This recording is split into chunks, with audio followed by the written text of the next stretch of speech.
Energy can travel in many ways. One of these ways is through radiation. This is also known as radiant energy. Radiant energy, or radiation, travels through waves. These waves can travel through empty space.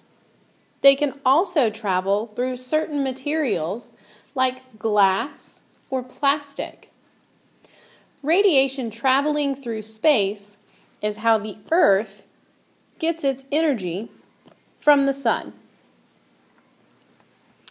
The sun gives off several different types of radiation. It gives off microwave radiation, X-ray radiation, light radiation, and it also gives us heat. Some of these types of radiations are visible, like light.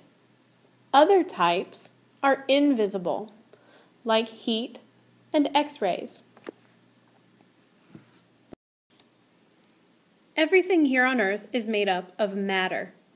Matter is anything that has mass and takes up space or has a volume. When we break matter down, we encounter molecules and atoms.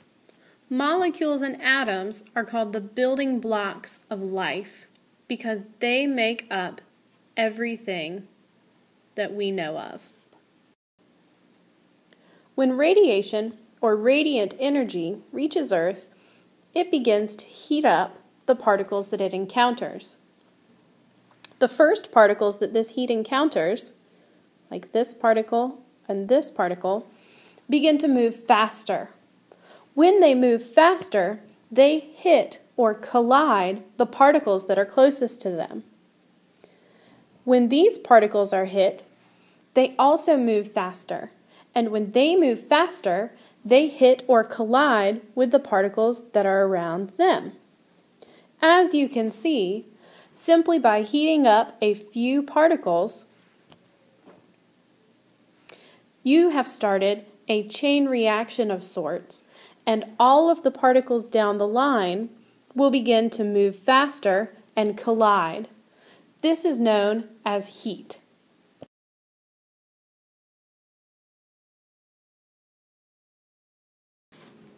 Some materials heat up faster than others.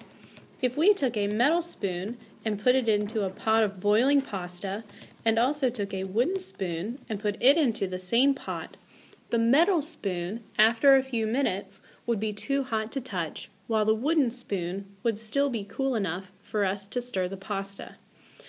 This is because of a property called differential heating. Differential heating is when different materials heat up at different rates or speeds. Water has a very special property. Water can hold more heat before its temperature starts to rise. This means that water requires more energy for its particles to move very quickly, causing the temperature to rise. Other materials, like metals, do not require very much energy before their particles start to move quickly and the temperature starts to rise.